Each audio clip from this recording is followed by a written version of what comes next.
this president is about use of power, not abuse. Speaking of abuse of power, did the president try to block our parent company's new merger to pursue a vendetta? Seems so. Could that be an impeachable offense? What do you say? Let's get after it.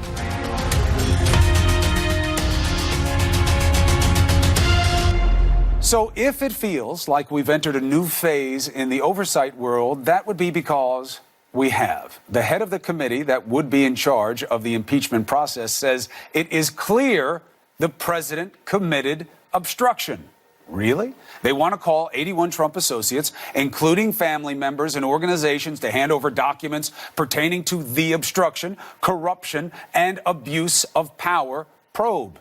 And this is only phase one. What is the basis? Where does it go? Let's bring in the chairman of the House Democratic Caucus, Congressman Hakeem Jeffries.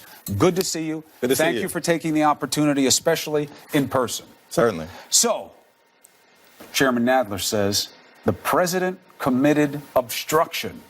On what basis?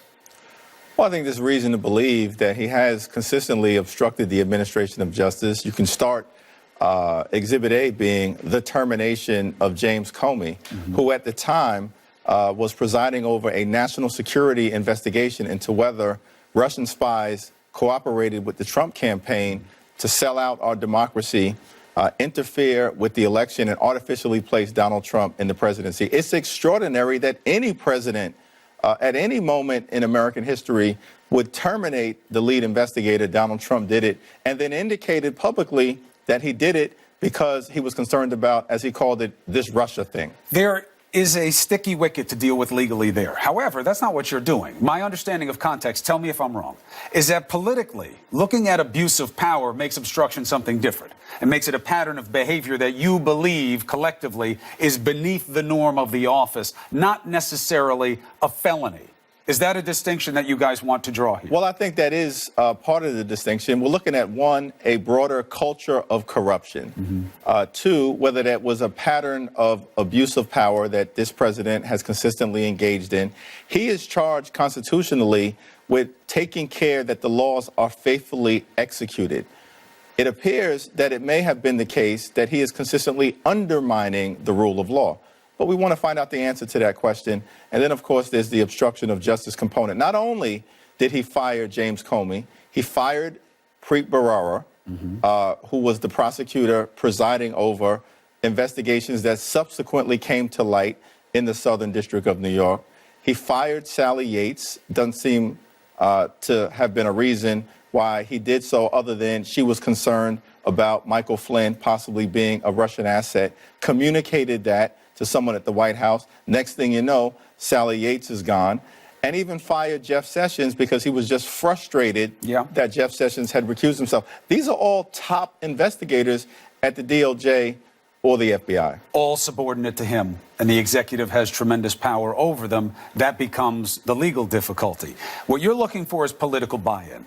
How do you get it? From the Republicans. You'll work 75% of your own. And they're basically lined up here anyway because they have growing fundamental opposition to the president. I give you that, Congressman.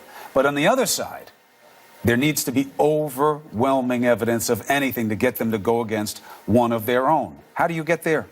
Well, I think we're commencing this investigation without having a predetermined outcome. We just want to gather the facts, apply the law, and allow the American people to sort of make a decision about what actually has transpired. One thing is clear is that there is a cult of criminality that has surrounded the president of the United States that should trouble everyone, Democrats, Republicans, and independents. But isn't that what Mueller's for? You're going to deal with fatigue. We just spent a year and a half. People have been juicing the outcome of what it is. Scrupulously on this show, we tell people not to set themselves up for disappointment with the Mueller probe. I'll get swept up with everybody else. Forget it. But when Mueller's report comes out and it's thin, or it's largely redacted, or it's kept from them, people are going to be like, that was a waste. You're going to have to deal with fatigue, that people will think that what you're doing is what they've already seen done. How do you deal with that? Well, Mueller's report really is anchored in a national security investigation in terms of whether there was actual collusion between Russian spies and the Trump campaign. And by the way, Chris, it does seem to me that there appears to have been a triangular relationship between Russian spies who attacked our democracy, WikiLeaks, and members of the Trump campaign. The glue may have been Roger Stone. We'll see what the investigations unfold, but these are things that the American people should know. We also have a separate and co-equal responsibility as an independent branch of government to make sure that we serve as a check and balance on a potentially out-of-control executive branch. So 81 people are on the list. The question will become how much is too much, how much of our time and money has been taken up by going after somebody that you just don't like, that he got elected. How do you deal with that? Well, first of all, we're going to continue to focus primarily on our For the People agenda.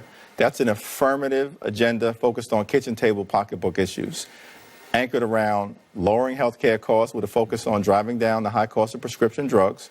We've already had several hearings in that area. You'll see legislation forthcoming shortly. We're working on a real infrastructure plan, $1 trillion to fix our crumbling bridges, roads, tunnels, mass transportation system. We think it'll create 16 million good-paying jobs. We want to do it in a bipartisan way. This week, we're going to move H.R. 1, which is our reform legislation to clean up corruption and bring our democracy to life in the era of voter suppression. So you do both?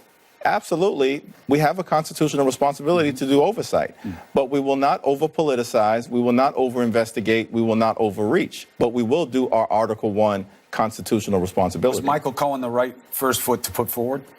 Well, Michael Cohen was an important witness to the extent that he's closely connected to the Trump organization. You have several layers of possible criminality. It's extraordinary that this is the situation we find ourselves in. Well, you have probable criminality with Cohen's connection to the president. I mean, there's a very, very strong case that he admitted to a felony. Now, the new defense is it's not a real felony because he never tried it in court. He only admitted to it, which, Yes, of course, means nothing in the criminal justice system. It's absurd in the criminal justice system, but politically, they'll say it didn't really ever happen. But you know that while President Trump was in office, he was still part of what was going on there. It just doesn't seem the Republicans care. In that hearing, they were like, nah, we don't believe him, and this isn't that big a deal. And that's a felony. Well, they could care less because they're functioning like wholly owned subsidiaries of the Trump presidency and not like independent representatives consistent with James Madison's vision of the Constitution. So that's unfortunate. But if you think about just Michael Cohen's testimony, he presented evidence or reason to believe that there was tax fraud, insurance fraud, bank fraud, and electoral fraud, and a whole host of other things that he's probably discussing with the prosecutors from the Southern District of New York. Seems to me that that was a reasonable place for Chairman Elijah Cummings to start. Why Corey Lewandowski? Well, I think Corey Lewandowski falls on a list of individuals and entities that have either been interviewed by the special prosecutor, interviewed by the Southern District of New York, or have fallen within the sort of span of individuals of interest that outside investigators want to see. So what Chairman Nadler indicated was that we were going to reach out to either talk to or get documents from individuals who have already produced documents, so that it's not a fishing expedition, but it is part of our own independent oversight responsibilities. Corey Lewandowski, obviously, as the initial campaign manager to Donald Trump, has something to say about what may have taken place between the Trump campaign and Russia. So there's nothing specific to him. It's about getting a feel for what you guys are looking into as part of oversight. Well, that is correct. All right. Congressman, listen, I make the pledge to you and on the other side, as you want to discuss the issues that develop in this probe and in the agenda for the American people, you always have a place here to do it. I'll give you more time than anybody else. Thank you. Be well and thank you. All right. There are lots of names on that Trump world list that you're going to recognize. Corey Lewandowski is not just a long name, it's a well-known name. That's why I asked why they want to talk to him. He's going to be here. How does he feel about example? The New Yorker reporting that POTUS ordered his then top economic advisor, Gary Cohn, to pressure the DOJ to intervene with the AT&T Time Warner deal. Time Warner is the old name for CNN's parent company. Trump is quoted saying, I've been telling Cohn to get this lawsuit filed and nothing has happened. I've mentioned it 50 times and nothing has happened. I want to make sure it's filed. I want that deal blocked. Meaning, once again, the president would have lied to your face when he said this. I'm not going to get involved. It's litigation. Just like the security clearances. I'll have nothing to do with it except that he had everything to do with it. And he hopes you keep expecting nothing better from him. But I do. You see that CNN logo at the bottom of the screen? It matters to me. It's a source of pride. It matters to everyone who works here for you. But I wouldn't talk about the deal if I thought that there was something wrong with the deal. I would avoid it. Google, and you will see this type of deal was a no-brainer merger. Look for precedent of deals like it being denied. It wasn't about the deal, you see. It was about putting the me before the we. And for this president, that means coming after people who question him, like CNN, and coming to the aid of those who play for his team, like Fox, a company that also happened to have a big dollar merger in the works at the same time that AT&T did with CNN's parent company. The DOJ gave a big thumbs up to the Fox-Disney deal. POTUS even congratulated Fox's CEO, claiming the deal would create jobs.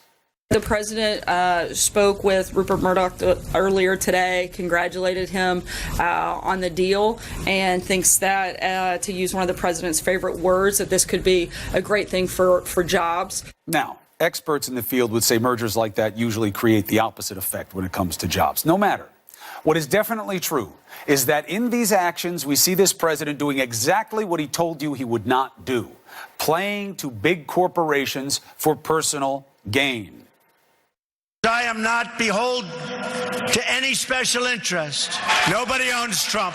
So I'm not controlled by all these people that control Cruz, that control Hillary. With me, it doesn't work that way, okay? Nobody controls me. Nobody? Tell Sean Hannity. Here's the defense, that even if the president did want to do what I report above, it never happened. The report is, the New Yorker article even says Gary Cohn told John Kelly they weren't going to call the DOJ. But it all certainly fits a pattern of those around the president, doesn't it? Having to say no to a direct order, his chief of staff sitting on orders to fire people in the White House, the Secretary of Defense ignoring an order to assassinate the Syrian president, or the White House counsel refusing to fire Mueller. The fact that unelected government officials ignoring the president has become somewhat standard procedure should be worrisome. Now, how big a deal is the president trying to mess with a merger? There are several highly respected voices saying this is a path to impeachment. I will not fan those flames. I don't see it. But it does fit into a pattern. I told you about a month ago, get used to the phrase abuse of power. Now, Congressman Nadler is citing exactly that as motivation for some deep digging on the Donald. The president may have the right to do certain things, but what he does may not be right. And if so, it could be an abuse of power. Not a crime, but a contamination of his office all the same. So we have that for you. There's also more big news tonight. The Senate now has the votes to reject the president's national emergency. Be a big blow for Republicans to publicly break with him. Will they stick it out? What would it mean for them and for 2020? Places the president in position for having his first veto of his presidency. He could write it off as a win, but is the defection from the Republican-led Senate, if it happens, the first blow of many? Christine Quinn, Mike Shields, here for a great debate. Thank you both. So, Mike, are they doing the right thing by voting against this national emergency on the Republican side?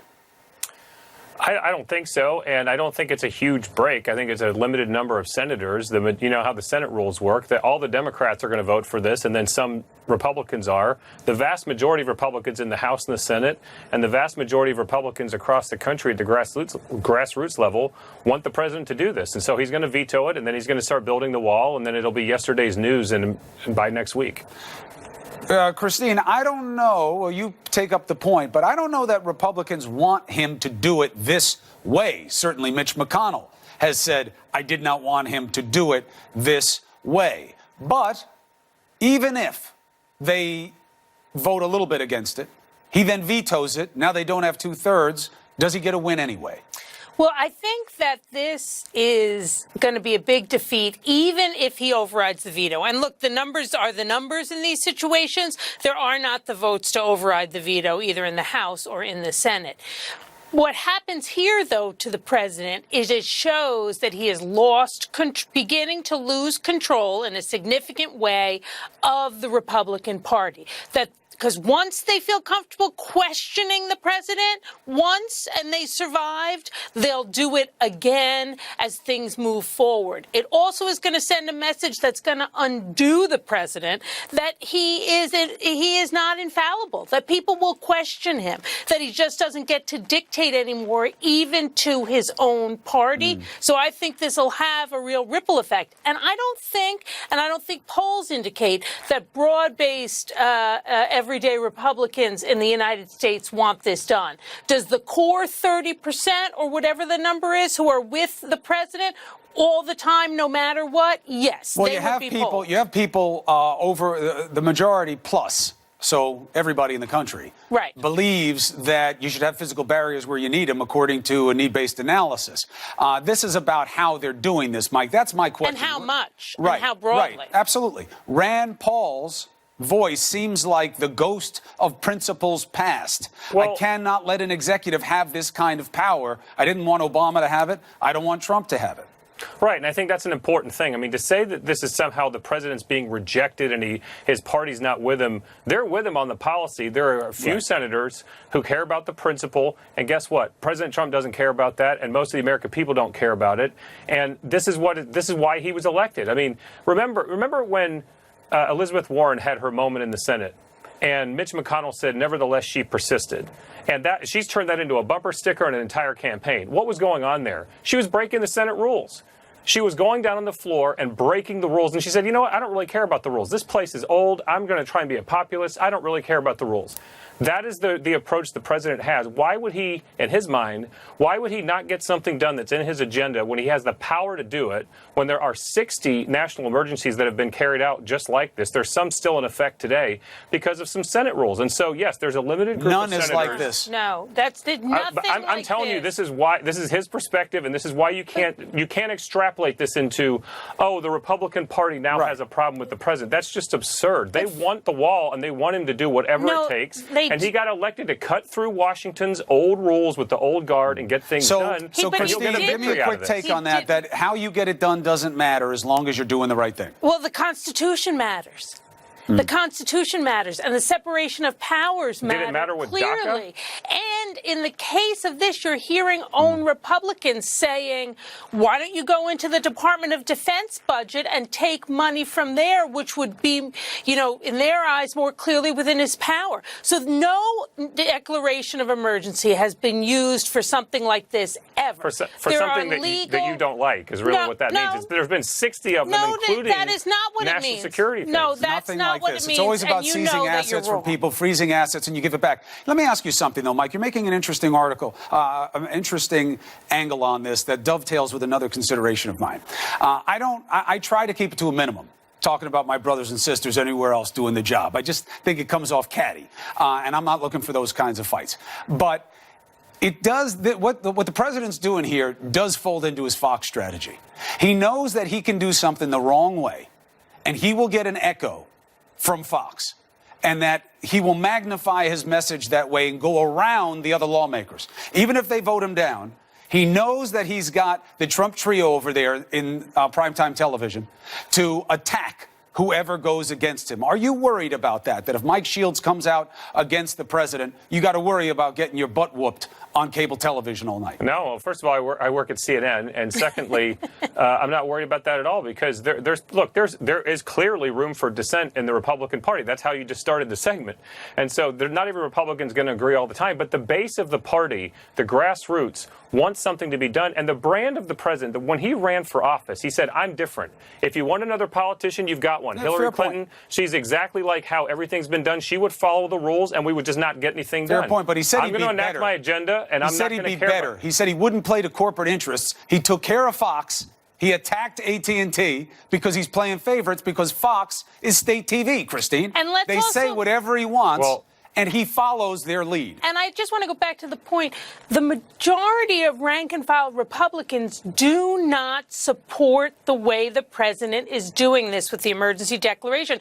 Poll after poll shows that. I will yield that that core base that never leaves the president will support him in this. But it is just inaccurate to say that broadly American Republicans want this to happen. And look, you're seeing members of the Republican Party in the Senate calling for meetings with the vice president to gain assurances that they're not losing money from their state for defense projects. We saw the new senator from Arizona do this, and she couldn't get clear information on what projects would be cut as it relates to military spending.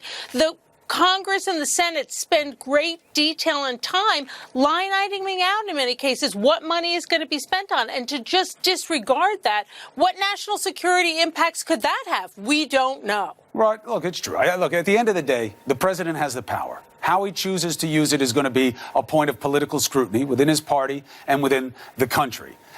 Gross oversteps of it, when it's not in a vote like this, that's what the Democrats are going after. But ultimately, this is going to be a referendum by the American people. They'll either vote it up or down based on the results. Mike Shields, appreciate you making the case. Christine Quinn, always a pleasure. Thank you. All right. So he raged. He swore. He broke out in a sweat. I don't know what this was. Modern day presidential. Stand up next to you and defend her still today. These people are sick. They're trying to take you out with bullshit. The Attorney General says, I'm going to recuse myself. What's your name? Sir, my name is Raisin. What the hell kind of a name? I said raisin like the fruit. I'm angry. I'm going to feel angry the way you are. I'm angry at the same people, and I'm going to go mess with them. That was a huge sell for the President of the United States. And the reverberation hasn't ended yet. At CPAC, they used to celebrate conservatives. They were eating their own in that coming together this year. Giants of their party got a beat down. Corey Lewandowski was part of the architecture of this new take on the party. He's also on the list for the Democrats. How does he feel about both? Can he make the case for the president tonight? Find something. It's whether or not they'll find enough to impact public perception and members on the other side of the aisle. My next guest is going to factor into this. Corey Lewandowski, welcome back. Thank you, Chris. Great to be back. You're on the list. How do you feel about it? Well, look, I'm joined by others on the list that include the Government Service Administration, the FBI, the Department of Justice, and a number of other government agencies. So I'm not really sure what they're looking for. But what I can tell you is any emails that I had have all been turned over. I'm sure they've all been gone through multiple times. I have been very candid. I've testified in front of the House committee on 2 separate occasions for north of 12 hours. I've testified in front of the Senate committee. The members of Congress have access to all of that information. So I'm sure if there's anything there that they want to talk about, they'll have the opportunity to review those. You'll comply? Well, look, they'll have the opportunity to review that testimony. I've been very clear that I've had nothing to hide because, I've been very, very clear. There was no collusion. There was no cooperation, no coordination that you knew between about the Trump campaign. But if I had told you about what Manafort was doing and Stone was doing, you wouldn't have said there was no collusion and no problem, right?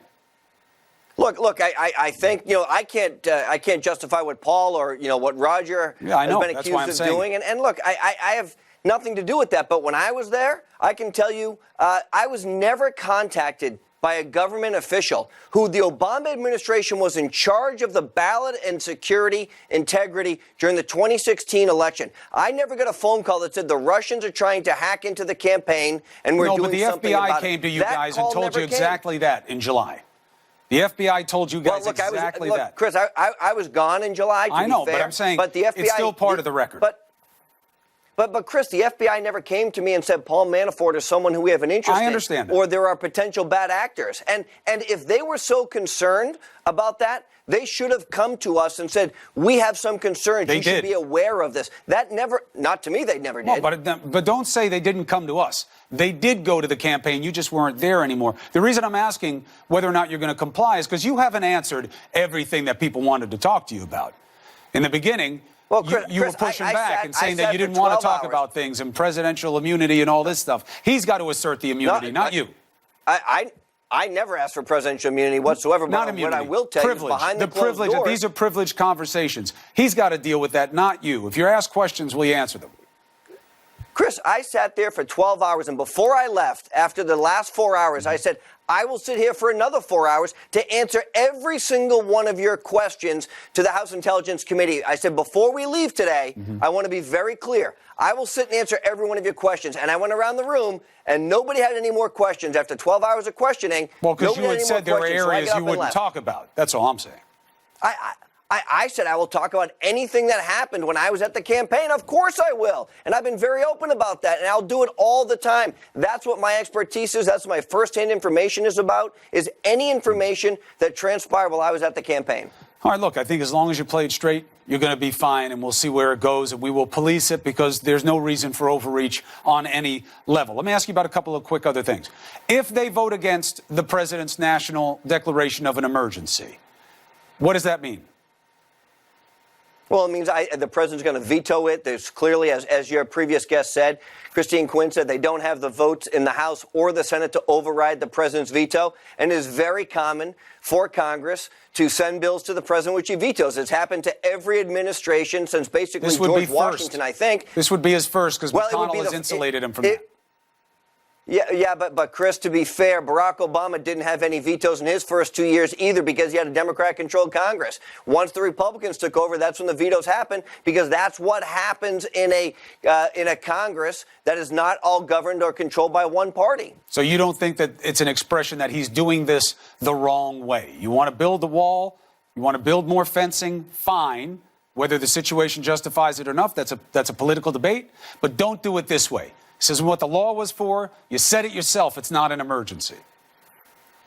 Well, look, I think what we're looking at is a very small amount of money which the national emergency is actually going to be able to access. Most of the money is drug forfeiture money at the Treasury Department, money which has been allocated by Congress. So it's the last $3 billion that the president is going to declare the national emergency for. And I believe, and I could be wrong, Chris, doesn't happen often, but maybe tonight, that the Democrats have already filed suit to stop him from doing this. So if that's the case, ultimately, this will reside in the court somewhere, and they'll make the decision if he has the authority to do it. But I believe under the Constitution, it's been used 58, 59, Never 60 for this. times. That's why Mitch including- McConnell said, Well, don't Chris, do it this hey, way.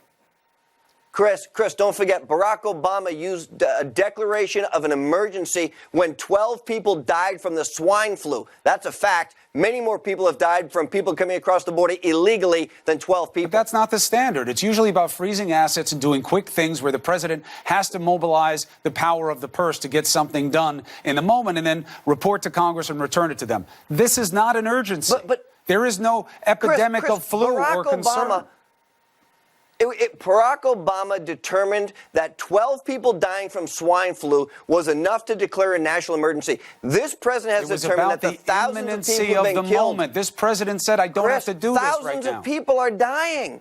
Chris, thousands of people are not dying because there is no wall. Absolutely. Correlation They is not absolutely are. causation. Just because these people have come across illegally and they've done wrong things doesn't mean that you're a wall away from fixing it. And I got a news flash for you. There is going to come a time where there will be a reckoning about what the reality is on the border and why it is that way and why it is not. And we are going to see that those people are not asking for a wall to fix what their biggest problems are. Let me ask you about one other thing while I have you. The big story in the New Yorker, to me, is not news. Great reporting, great reporting, but not news. This TV outlet, state TV, as I call them, Fox, in prime time, they say the president does. I've never seen anything like it. That's why I say Sean Hannity, never seen power like that in the media. The president does what he says. Are you worried about that? Well, Chris, let's go back and point out the facts. Look, Bill Bradley during the Kennedy administration of the Washington Post was the go-to source. Ben Rhodes' brother, who's the Deputy National Security Advisor under the Obama administration, his brother is the president of CBS News. So let's not point out and my the fact brother that is this the governor is of the New York. first Those are administration. all individual Yeah, but cases. Chris, it's not a systemic effort Chris, of an entire network to do nothing but parrot the president's positions and ignore anything that's bad for him and attack other journalists who report differently. Chris, are we saying that CBS News didn't get special access to Barack Obama because the Deputy National Security Advisor's brother was the president? Of course they did. No, not like with Fox. The Washington Post? Not like with Fox. He gives them all the interviews. He gives just a handful to anybody else. Look, it's true. This president has been more accessible to the media than any president in modern history. He won't even come on CNN. That's absolutely he only goes where he gets a pat on the back. And that's fine for a politician to seek safe, warm waters. That's what they do. Fine. But for an entire organization to reward that is something different. We've never seen anything of this. I don't think it's an entire organization. Look, Shepard Smith is very critical of this president. Neil Cavuto is very critical of this president. Judge Napolitano has been very critical of the president on numerous occasions. So it's not an entire network. You are picking individuals to make a case against the general from a management perspective. I know Shep, I respect his work. Brett Baer. There's a whole host of people that people don't even know that well that I know at Fox. I used to work at Fox. She's a tough I know they're good people there. Correct. But in primetime TV, and from a management perspective, they are pawns for this president, and you know it. And you guys went crazy when one of our contributors gave questions and topic areas, whatever you want to call it, before a town hall where there is no opponent to Hillary Clinton. You went nuts, and I agree. Now you find out Fox gave debate questions to Donald Trump. Silence. Come on. I don't know that. I don't know when they gave him a debate question. I was never made aware of that. That never happened when I was there. I can unequivocally say that. No. But look, you can unequivocally say that you didn't know that they did that. You cannot say it didn't happen. Chris, I did. Read the report. I did the debate prep for 12 presidential primary debates. Fox News did not give us one question. That's an unequivocal fact. The report is wrong. Look, the report goes on to say that Sean Hannity and Bill Shine's, their kids are each other's godparents or whatever. That's also not true. So let's just not take every word that's in the New Yorker to be factually accurate. As you know, Chris, you have relationships with people you work with at the building. All the time. And so it makes sense that you would have a relationship I have no problem with Shine. the workspace. I have no problem with Bill Shine and Sean Hannity being close, feeling like brothers. They work together. I have no problem with it. I'm talking about from a management perspective. What they do there is something we have never seen before with their primetime lineup. Well, and how we've seen it. We've seen it on the other side, though, Never. Chris. Look at the hatred and the vitriol at MSNBC every night. They have made their living and their network the I Hate Donald Trump network. That's a fact. Their primetime anchors all hate Donald Trump. They don't have conservatives on. There's not one conservative on MSNBC who has a television show to give the other side. They've made that strategic decision. And who's the Democrat in prime time over there? They're like right of Attila the Hun. Rachel Maddow. Rachel Maddow, you don't think she's a registered Democrat? Chris Hayes, I'm talking about on he's a registered Fox. Democrat? Where's the center perspective? Where's the regular Republican perspective in their primetime lineup? Come on. Anyway, look, let's leave it there. I'm not going to hate on other talent. That's not my job. I'm just saying we've never seen anything like this from an organizational perspective. Don't point out the inaccuracies. Look, networks choose to do it for ratings is what they do. MSNBC, CNN, they all do it. It's just Fox does on the conservative side to be a balance.